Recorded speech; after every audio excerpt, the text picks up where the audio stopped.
Well, we'll come to a time now where we're going to look at a passage of the Bible. We're going to talk about what it means, why this matters at all, and what we should do about it. So if you have a Bible with you, would you turn to Acts 16 and beginning at verse 16. If you're using a Brown Pew Bible, it's on page 784. Acts chapter 16, beginning at verse 16. And when you found that, would you stand with me and we'll read our passage together. Continuing in our series through the book of Acts, Pioneer Church, we'll see what happens today in the life of these witnesses for Jesus. Luke writes this: Once when we were going to the place of prayer, we were met by a slave girl who had a spirit by which she predicted the future. She earned a great deal of money for her owners by fortune-telling. This girl followed Paul and the rest of us, shouting, "These men are servants of the Most High God who are telling you the way to be saved." She kept this up for many days. Finally, Paul became so troubled, the word in the Greek there is irritated, disturbed, that he turned around and said to the spirit, "In the name of Jesus Christ, I command you to come out of her." And at that moment, the spirit left her. Now, when the owners of the slave girl realized that their hope of making money was gone, they seized Paul and Silas, dragged them into the marketplace to face the authorities. They brought them before the magistrates and said, "These men are Jews and are throwing our city into an uproar by advocating customs unlawful for us as Romans to accept or practice." As Romans, you were allowed to practice other religions, but nothing that would see Caesar as anything less than the supreme Lord. The crowd joined in the attack, verse 22, against Paul and Silas, and the magistrates ordered them to be stripped and beaten. After they'd been severely flogged, they were thrown into prison, and the jailer was commanded to guard them carefully. Upon receiving such orders, he put them in an inner cell and fastened their feet in the stocks. About midnight, Paul and Silas were praying, singing hymns to God, and the other prisoners were listening to them. Yeah. Suddenly there was a violent earthquake that shook the foundations of the prison, and the foundations of the prison were shaken. At once the prison doors flew open and everybody's chains came loose. The jailer woke up, and when he saw the prison doors open, he drew his sword and was about to kill himself because he thought the prisoners had escaped. But Paul shouted, "Don't harm yourself. We're all here." The jailer called for lights, rushed in, and fell trembling before Paul and Silas. He then brought them out and asked them, "Sirs, what must I do to be saved?" They replied, "Believe in the Lord Jesus, and you'll be saved, you and your household." Then they spoke the word of the Lord to him and to all the others in his house. And at that hour of the night, the jailer took them and washed their wounds. Then immediately he and all his family were baptized. The jailer brought them into his house, and he set a meal before them. He was filled with joy because he had come to believe in God, he and his whole family. When it was daylight, the magistrates sent their officers to the jailer with the order, "Release those men." I guess they thought, you know what, we've given them a beating, they had a night in jail, now get out of here. You've learned your lesson. The jailer told Paul, "The magistrates have ordered that you and Silas are to be released. Now you can leave. Go in peace." But Paul said to the officers, No. They beat us publicly without a trial, even though we are Roman citizens, and threw us into prison.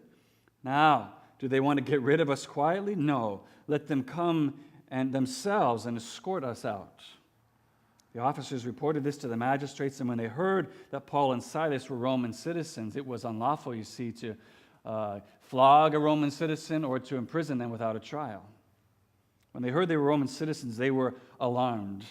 They came to appease them and escorted them from the prison, requesting them to leave the city. And after Paul and Silas came out of the prison, they went to Lydia's house, where they met with the brothers and encouraged them, and then they left. This is God's word. You may be seated. Let me pray for us once more and just commit this time together, asking God to speak to us now through his word. Living God, we come now to your word, asking you to reveal yourself to us, to show us what it is that you want us to see today and how it is you want to change us by this word. We believe this word is powerful. It is living and active because it is inspired by your Spirit. You've told us that when you send out your word, it doesn't return void to you. It accomplishes the purpose for which you sent it. And whatever purpose that is in each one of us this morning, I'm asking God, accomplish it by the power of your Spirit. And as I always ask now, eternal God, would you move and govern my tongue to speak your truth? Amen. Now, I'm sure that none of you who are married or in a relationship of any kind have this problem in your own lives. Of course not. But communication. Communication, which I think we'd all agree is probably a pretty important thing in any healthy relationship, that continues to be an area of growth in my marriage. I don't know about you.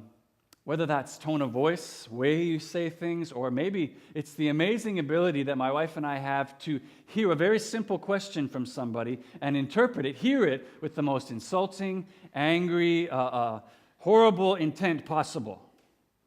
Like my wife will ask me a simple question, hey, can I help you out with that, babe? And I'll hear that as, hey, since you're so weak and unmanly, can I help you with that, Pee-wee?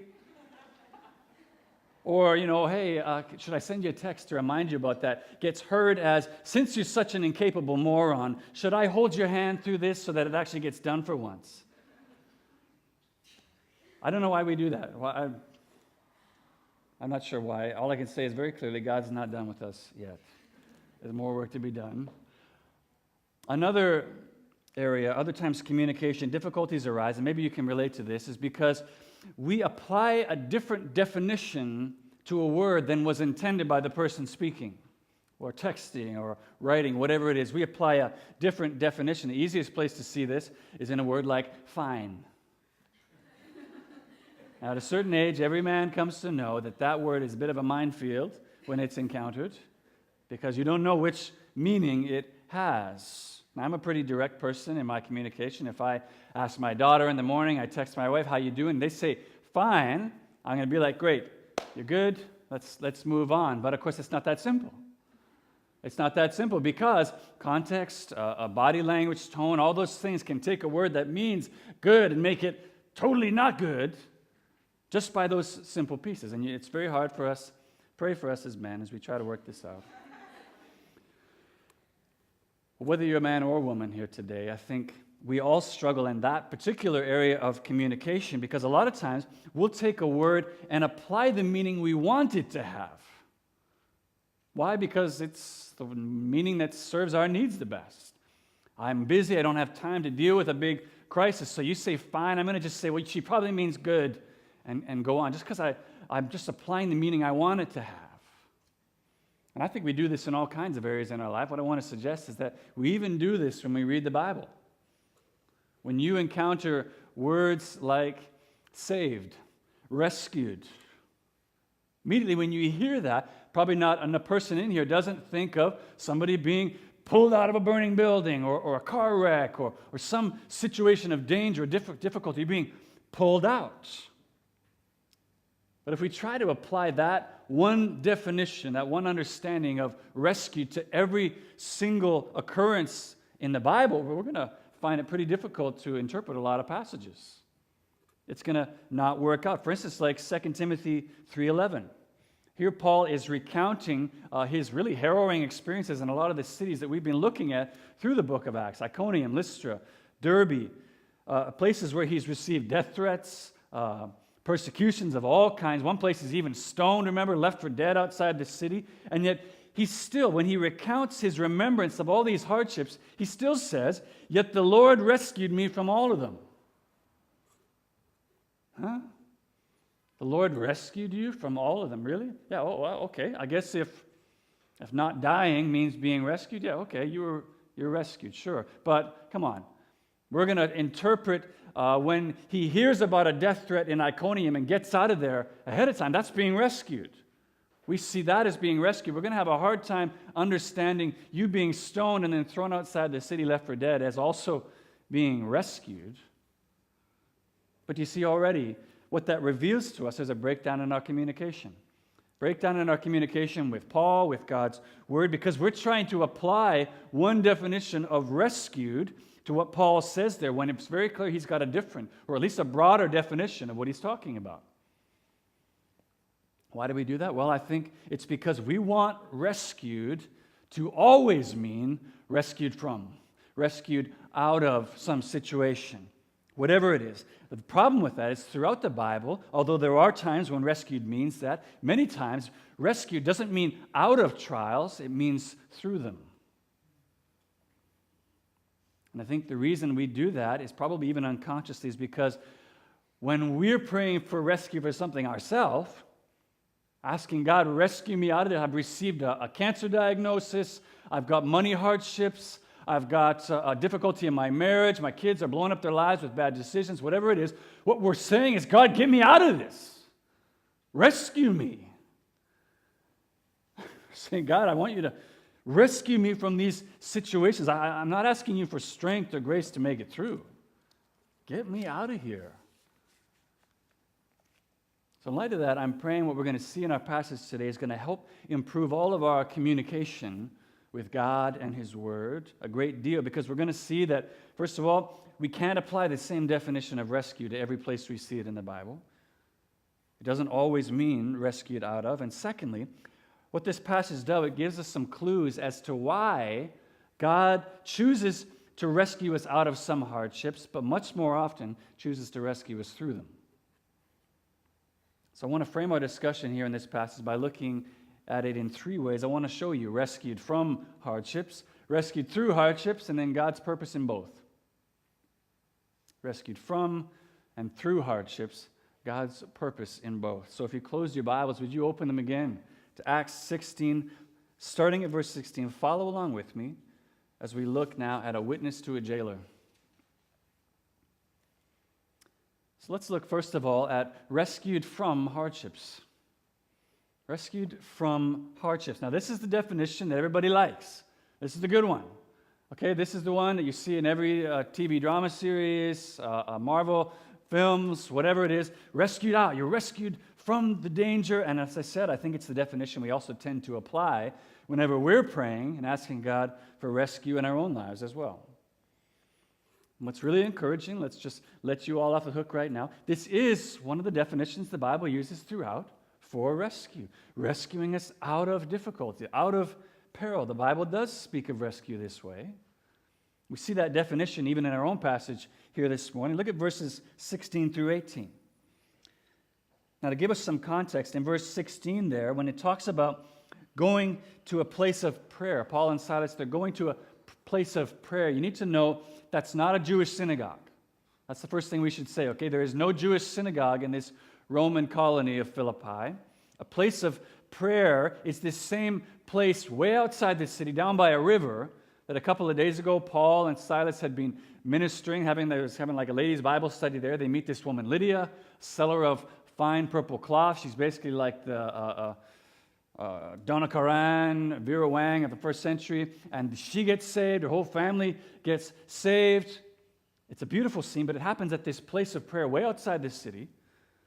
And it's important to have those bearings when we see this place of prayer now, because that's going to give us some clear indications about what this Roman colony feels about Jews and Judaism in particular. It's not part of the city. It's something out there that we just tolerate. But as they're continuing to preach and teach out here at this place of prayer, all of a sudden this demon-possessed slave girl shows up, starts following Paul and his crew around everywhere, causing this huge disturbance, big scene, yelling at them as they go around. Look at verse 17. This girl followed Paul and the rest of us around, shouting, "These men are servants of the Most High God, telling you the way to be saved." She kept this up for many days, it says. Now, we don't see this in our translation here, the New International Version, but some of your translations will say this slave girl had the spirit of divination. When it talks about he has this spirit by which she can predict the future, a spirit of divination. Now, in the Greek, it's actually pneuma puthos, which means a spirit of a python. Divination in biblical times meant someone, it had included everything from clairvoyance, being able to predict the future, as well as communicating with the souls of the dead, all kinds of different things like that, but every time done by the power of demonic forces. What we do see here is this slave girl, she's following Paul around, and all of these guys shouting, "These men are servants of the Most High God. They're telling you the way to be saved." And when we first read that, we think, okay, why is that bad? That's true. Isn't that what they are. Remember, all through the New Testament, the demons always recognized Jesus. They would say, I know who you are. You're the Holy One of God. So same thing here, that she's recognizing God in them and saying they're telling you the way to be saved. Isn't that good? Isn't this kind of like free press? She's calling them in, kind of like a popcorn and peanut salesman at a baseball game. Hey, come in, hear the way to be saved. The answer is no. Short answer, no. It's not a good thing. Reason we know it's not good, first of all, is because Paul says it's not good. You see, he's rebuking, he's casting out that spirit. He's not thanking it for its help. Second thing to see is that the Most High God, in this context, in Philippi, was not the God of the Bible. It was Zeus. That's who they referred to as the Most High God. And so Paul is not wanting it to be understood that way. He's not wanting people to get confused. This would be like a missionary working in an Islamic country and some demon-possessed person following you around saying, these people are servants of Allah. And immediately you're like, okay, well, I don't want them to make that connection because it is God, but it's not the God you're talking about. Finally, Paul he's concerned with the distraction of her shouting everywhere they're preaching, but even more so, he doesn't want people to draw a connection between the gospel message and demon possession. I think that's a pretty important thing, to not have people connect those two things. It'd be a little bit like having Kim Jong-un publicly endorsing your social justice rally. You don't want that kind of connection brought into what you're trying to do. And so in the same thing here, Paul is trying to guard the gospel message so that it's not discredited before he can even speak a word. In fact, this is the same reason you see later on Paul making such a fuss in verse 37 there when he's released from prison. He's not just being a princess about it. What he's trying to do is guard the integrity of the gospel. And the church later on, as he leaves, he's trying to say it's not okay for the church now for you to just throw people in prison whenever you want. So by making a big deal about, no, you come and bring us out, that's what he's doing. He's guarding the message. So same thing here. That's the reason why this girl following them around, he's wanting to shut this down. So it's going on for days. It keeps happening. Finally, verse 18, Paul's finally had enough. And there he is, him and all his companions, they're rescued.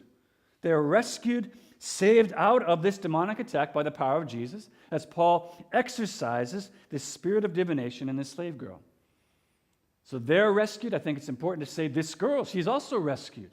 Rescued from this evil spirit that's attacking her, and also she's rescued from slavery to these slave owners who've been using her, making money off her. So I think this is clearly an example of rescue, according to that first definition of the word. There's no epic battle going on. There's no kind of Linda Blair Ghostbusters thing going on. He just, in the name of Jesus, come out of her. The Spirit leaves her. And as it relates to this first definition, this is the kind of rescue that we're hoping for, isn't it? When we are praying for rescue from some difficulty. This is what we want to see happen. You're dealing with a hard situation. You try to work it out yourself. You can't. You pray to God. God, help me with this. Jesus shows up. Bam. Rescues you out. Done. Easy, right? That's what we want. And I want to just, from this part of the passage here, I want to show you that's entirely possible. God does rescue us like this at times, and He has the power to do it. It's entirely within His power to perform. But what I wonder is, if as much as this is the kind of rescue we want, and God can rescue us like this, my question is, if there aren't times that we don't forego, we don't give up on the opportunity to be rescued like this because we don't even bother to ask. We're so convinced, God, now He probably won't, probably not going to do it. Actually, maybe He can't rescue me out of this, so we don't even bother asking. But do you realize how backward that is? That's literally like having a heart attack, falling into a crevice sometime while you're snowshoeing, but then not calling an ambulance because you just assume, you know what, the ambulance is probably not going to get here in time. It's rush hour, Southwest Marine is still closed, probably not going to get here in time, so I'm not just going to bother even asking. You're giving up on rescue before you even ask. And I think the solution to that kind of thinking and to seeing this kind of rescue actually happen in our lives, which is entirely possible, is to return to an understanding of God and prayer to God, like we saw the apostles doing back in Acts 4. Do you remember? The one they were praying to was the sovereign Lord. That's who they prayed to. Sometimes the Jesus we pray to, we don't ask for rescue like this because our Jesus is this little dashboard Jesus who we're pretty convinced can't help us. The God they prayed to was the sovereign Lord, the one in control of all things, the one who made the heavens and the earth and the seas and everything in them, they said. The one who laughs at the nations who rage and plot against him and holds them in derision. I'm convinced when you remind yourself of that God, that's who he is, that's the God of the Bible, that's who you're praying to, he's the one you're asking for rescue. I think that ought to embolden and empower your prayers once again to believe that God can truly rescue us like this. Because here's the thing, if Jesus is really who he said he was, and he's revealing himself all through Acts here, that he truly is who he said he was and he's who he promised to be, then that means he's the same Jesus we're praying to today, who can accomplish these same miraculous rescues out of hardship, whatever they may be, whatever it is you're facing today. Difficulty, hardship, whatever. He can. He's more than able to rescue us if only we'll ask. If only we'll trust that he is able and come to him saying, rescue me, help me. He can and will rescue us like this. He still is powerful to save against anything that may come against us. That's rescued from hardships. That's what it can look like. Next, I want us to look at rescued through hardships. Rescued through hardships. And we need to look at this because although there are notable examples throughout the Bible of being rescued from hardships, like what we just saw, there are by far, way more examples of being rescued through them. And we're going to talk in our last point about some reasons for that. But at this moment, what I want to do is spend some time looking at a demonstration of what being rescued through hardships looks like as Paul and Silas continue to try to be witnesses here in this town of Philippi. If you look at verses 19 through 21, here's where we see a very interesting example again of people with different definitions of words. Because although Paul and this slave girl see what just happened as being rescued from a demonic spirit, the slave owners see what Paul did as rescuing them from receiving a paycheck anymore. So they're not too happy about that. And they drag Paul and Silas before these magistrates in the marketplace. And when they do that, if you look at their accusation there in verse 20, you see right away, very clearly, these anti-Semitic views of this town that I referred to earlier there in that place of prayer. Look at the very first words out of their mouth. Verse 20, these men are Jews. That's how they start. They're trying to rile up the anti-Semitic views of the crowd and then say they're causing a disturbance. Now, a disturbance could cause them to lose their status. If there's riots in the city, they could lose their status as a Roman colony. So, by arousing both the protective and the nationalistic sentiments of the city, we see verse 22 through 24, Paul and Silas become the victims of really court-sanctioned mob violence as they are stripped and severely flogged before this crowd. In this time period, these magistrates, these people who were put in charge of these Roman colonies, they would carry around with them a bundle of rods. They would carry it around with them. You'll see this in pictures and drawings from this time period. And what that does is that symbolized their power and authority to rule and carry out justice. So that's what they used in this severe flogging. What we see here is Paul and Silas receiving a severe caning. That's what's going on here, which means they would have been stripped, beaten, left bloody, bruised, likely with fractured ribs and bones. And then, after this brutal public flogging, they're handed over to this jailer who would have been probably ex-Roman military. That's who usually got these jobs. Handed over to this guy. When told to guard them carefully, he goes well above and beyond the call of duty, throws them into the deepest, darkest inner cell of the prison, and fastens their feet in the stocks. Now, one commentary is very helpful in giving us an accurate historical picture of all this, pointing out stocks, putting people's feet and hands in stocks was a form of torture. It was a form of torture. Okay, it wasn't these fun wooden handcuffs that you put your head in and get a selfie at some museum. They were designed both to, yes, secure prisoners, but make their stay as uncomfortable as possible while they were being held there. That's one of the things that makes this passage so striking to read, because in really a 10-verse section of this passage, you go from Paul and Silas being rescued from a demonic attack to ostensibly not being rescued at all as they undergo this horrific, humiliating treatment. And yet what we also see now is a very interesting side-by-side comparison of what being rescued from hardship and through hardship can look like, all in one passage. Even though, here's what I want to point out. In both circumstances, Paul and Silas are being faithful. They're doing what Jesus wants, and in both circumstances, they receive this treatment. Sometimes rescued out of, sometimes through. But it's not because they're not being faithful and following Jesus. And we know that Paul and Silas are being rescued through this trial long before they're ever rescued physically out of the jail because of what we read in verse 25. Look with me there.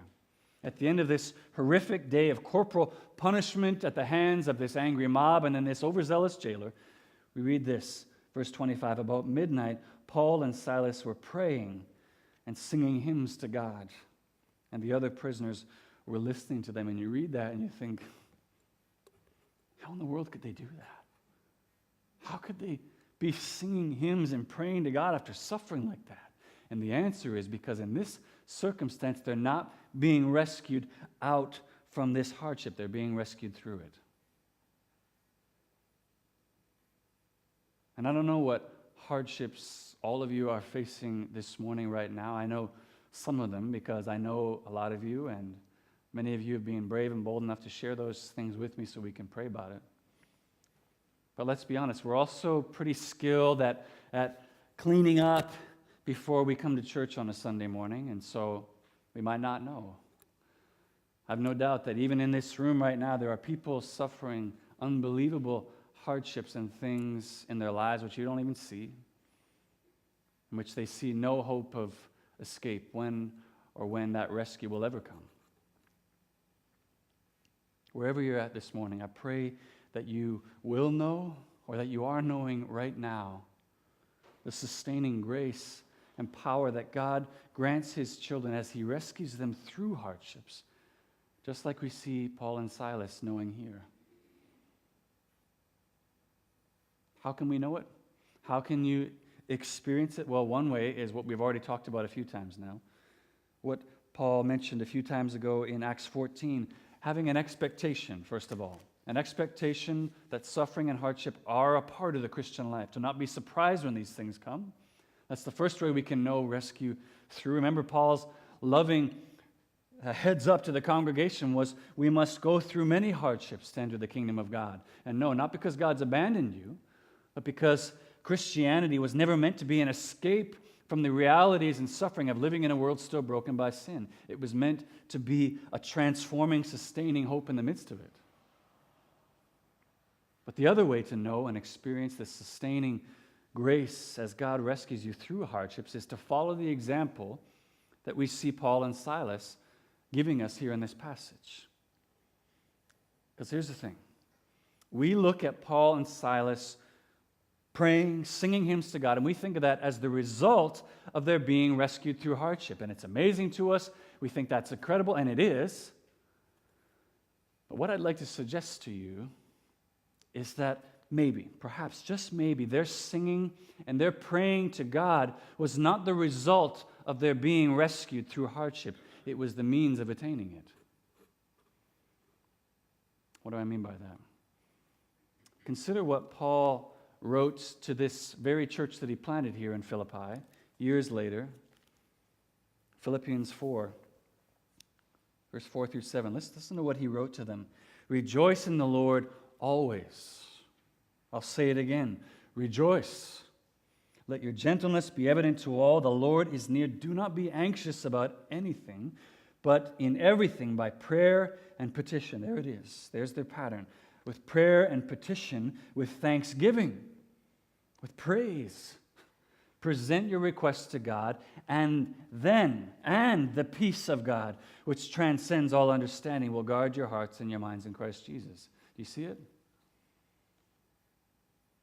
Praying, singing hymns to God in the bowels of this prison, feet in the stocks, was the means by which Paul and Silas reached out to the God who was with them and found the rescue through these hardships. It wasn't the result. They weren't singing because they had been rescued. They were singing in order to be rescued through. That's how they found that sustaining grace in the midst of the hardship. As they turned their gaze not inward on their circumstances, but upward.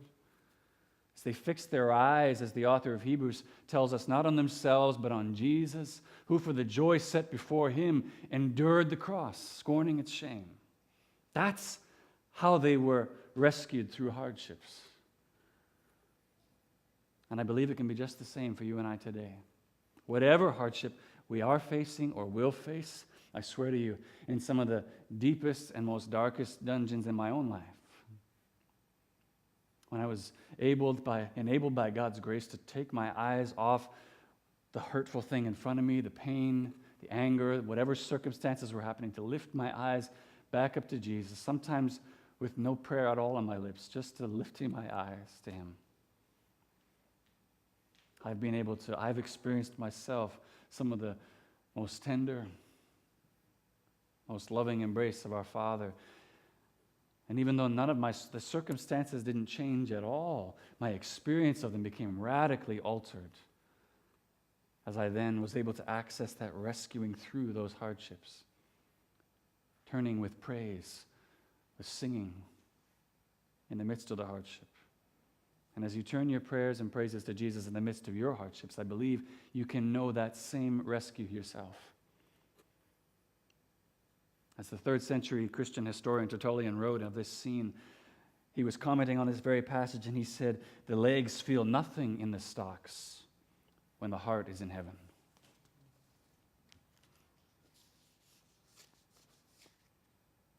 So that's the amazing contrast that Luke offers us here, both of being rescued through hardships and from them, right in this very same passage. But the question we still haven't considered is, why?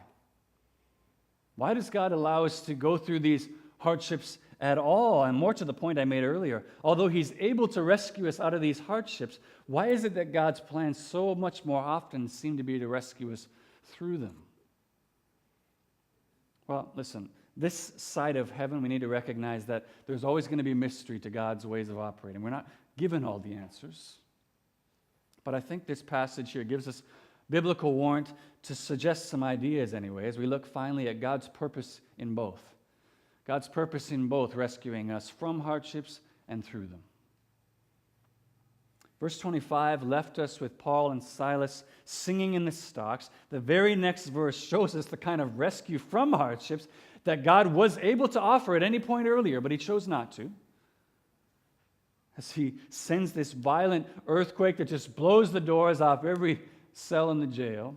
I love what my brother Bruce Milne had to say in his commentary on this passage as it relates to the way the Spirit, we've seen him working in the apostles all through this passage, all through Acts actually. He says this, in a sense, the surprise would have been if there had been no earthquake. We're seeing God just come through always in these amazing ways. It would have been crazy if he hadn't delivered them in some amazing way like this. But as we read on, it's only now that Paul and Silas and we begin to see something of God's purposes in choosing to rescue them through this hardship and not immediately from it. For now, as Paul extends mercy, extends grace to his captor, his torturer, preserves his life where he would have lost it, for he thinks losing these prisoners that were under his charge, we see God's kingdom purposes. His kingdom purposes begin to come to fruition now as this jailer is saved and his whole family is saved. We see God's reasoning behind rescuing them through and not from right away. Verse 27, 28, look there with me. We see Paul rescues the jailer from taking his own life, says, "Don't harm yourself. We're all still here." For a prisoner to lose any of the prisoners that were under his charge meant that he would receive capital punishment. And so he's a soldier of honor. He wants to take his own life rather than have it taken. Paul stops him. He says, "No, don't harm yourself. We're all still here." Then in verse 29, 30, we read this. The jailer called for lights. Remember, they were in the deepest inner cell of the prison. Rushed in and fell trembling before Paul and Silas. He then brought them out, asked them, "Sirs, what must I do to be saved?" Now, this regards to what this point we made a few times now, going through this passage about how secular people hear the call to come to Jesus. Here we're seeing it again.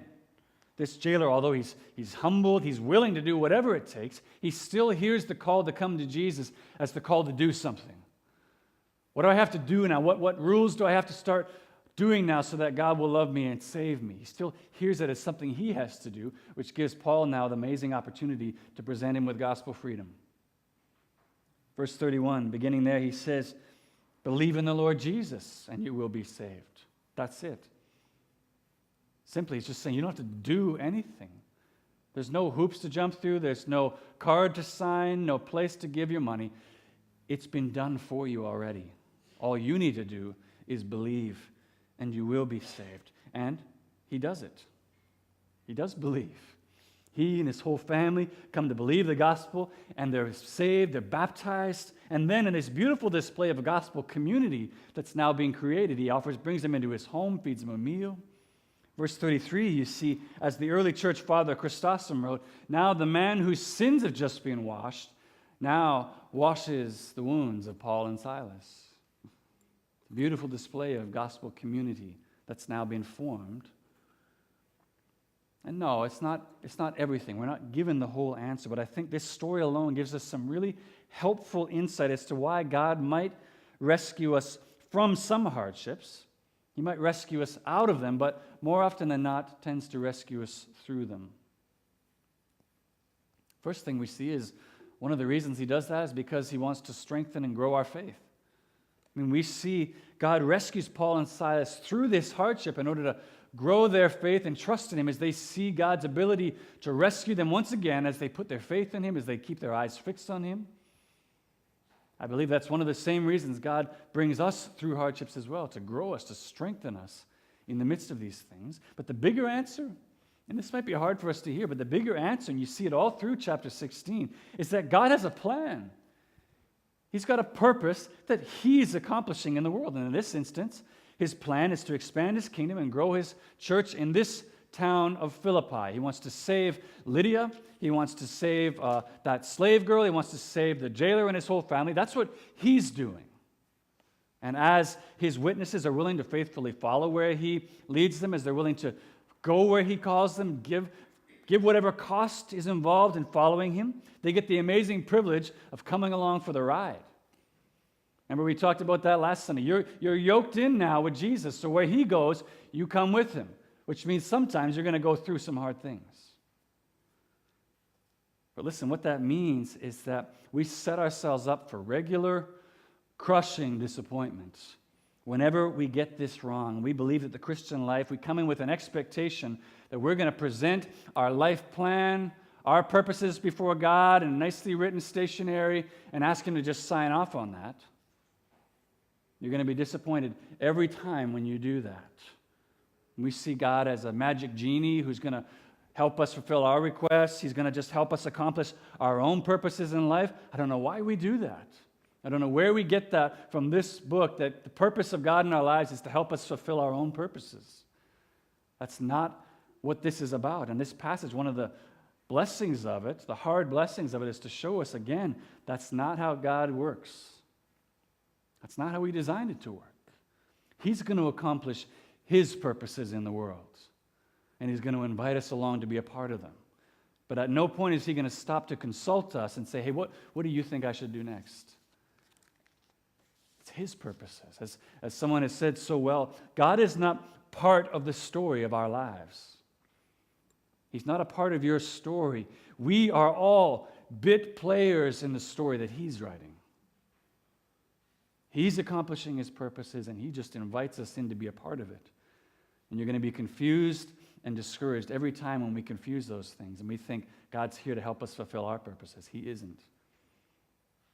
Now, many times our purposes and our dreams and hopes will be fulfilled because they're in line with what God already wants to do. But he makes no promise of, present your list to me and I'll check it off for you. So as we close this morning, I want us to just take a few minutes together, just in the quietness, safety of this place, to just do a bit of work, to consider some hard questions, and do it just here in this moment because life takes over. The minute the service ends, we head off to the next thing, and we don't stop and do it later on. So I'm just saying, let's take some time right this moment and consider two questions. First of all, ask yourself, where have I or where am I right now doubting God's faithfulness? Where have I even blamed him for unfaithfulness because he's not rescuing me out of some situation that I've asked him to rescue me from, but he's rescuing me through? Where are you doubting God's faithfulness right now because he's not using your definition of rescue?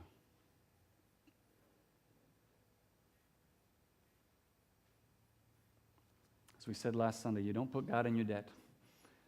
And our obedience to him does not earn any of us, guarantee us some kind of get-out-of-jail-free card. Second question, if you have something in your mind right now, ask yourself this question now, will you endure that hardship? Will you trust God? Will you trust his plan and endure that hardship, whatever he's calling you to right now, trusting that even if he doesn't rescue you from it, that he is accomplishing some perfect purpose and plan in you and in this world through it? Will you trust him for that?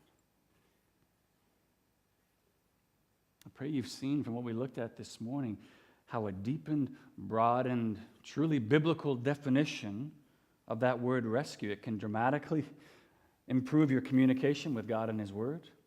You read differently when you understand a broader definition of rescue.